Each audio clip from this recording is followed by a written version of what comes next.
자, 오늘은 김신정 기자와 함께합니다. 안녕하십니까? 네, 안녕하세요. 네, 오늘 아주 그 귀한 분을 모시고 나오신다고요? 예, 코스닥의 대표님을 모시고 나왔습니다. 와, 기대가 많이 됩니다. 네. 자, 김신정 기자와 코스닥 대표님과의 어떤 따뜻한 이야기 이전에 긴급한 소식이 방금 들어왔습니다.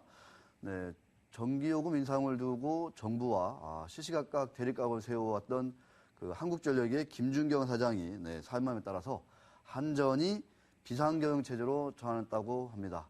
네, 자세한 소식은 우리 머니투데이 방송 산업부의 박명호 기자가 전합니다.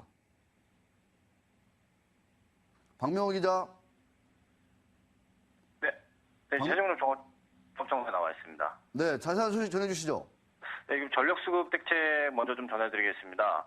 정부가 마련한 동계 전력수급 대책의 핵심은 수요 관리로 320만 킬로와트, 공급을 치대한 동안에 127만 킬로와트의 예비 전력을 확보하겠다는 것입니다. 먼저 정부는 주간 예고등 산업체 수요 관리를 통해 130만 킬로와트를 확보한다는 계획입니다. 정부는 또 계약 전력 300만에서 3천 킬로와트 수용화를 대상으로 평상시 요금을 할인해 주는 대신 피크일과 피크 시간대에 3에서 5배 할증 요금을 부과하는 요금 약관을 신규로 도입하기로 했습니다. 이 밖에 3천 킬로와트 이상 전력을 사용하는 공장 등 대용량 수용가 6천 호를 대상으로 동계 피크인 1월과 2월 7주 동안 전기 사용량을 3에서 10% 의무 감축해 170만 킬로와트를 확보하기로 했습니다. 번국민 에너지 절약 운동도 전개됩니다. 먼저 백화점과 호텔 등 전기 다소비 건물 6만 5천 개에 대해 실내 온도를 18도에서 20도로 유지하는 한편 위반 시 과태료 300만 원을 부과하기로 했습니다. 또 여름철과 마찬가지로 문 열고 난방기를 가동하는 영업행위에 대해 단속하는 한편 오후 피크 시간대인 5시부터 7시까지는 과도한 네온사인을 이용한 광고와 관공서, 대형 건물 등의 경관 조명 사용을 금지하기로 했습니다. 공공기관의 경우 개인 전열기 사용을 전면 금지하고 실내 온도를 18도 이하로 제한하는 방안도 추진됩니다. 공급 능력 확보를 위해서는 정부는 영광원전의 조기 재가동에 최선을 다하는 한편 민간 자가발전기를 최대한 활용하고 5성 복합발전소도 올해 연말까지 조기 준공하기로 했습니다. 김황식 국무총리는 올해 겨울이 전력 수급에 가장 힘든 시기라며 정부는 어떠한 경우에도 지난해와 같은 정전 사태가 일어나지 않도록 총력을 기울일 것이라고 말했습니다. 지금까지 세종로 정부청사에서 전해드렸습니다. 네, 박명호 기자 수고했습니다.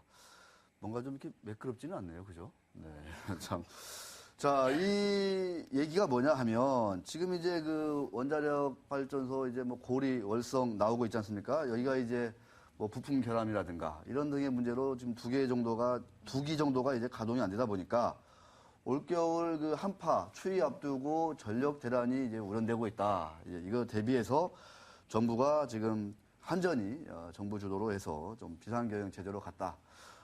많은 얘기들이 있는데 이제도 이제 올겨울에는 또 전기도 이제 마음대로 못 쓰게 생겼습니다. 네, 왜 저희 길 가다가 추우면 왜 백화점에 들어가서 조금 온기를 느끼고 그렇게 하기도 그러시군요. 하잖아요. 네. 은행 들어가서. 근데 이제는 그런 기대감도 없어졌다는 거죠. 네. 알겠습니다. 올겨울 네. 추위가 좀 만만치 않다고 예고가 되고 있는데, 자, 이 중요한 거는 뭐냐면 이렇게 뭐 화력이라든가 원자력이라든가 이런 것들에 대한 어떤 그 불신 이런 것들이 많이 좀 생기고 있잖아요. 그래서 네.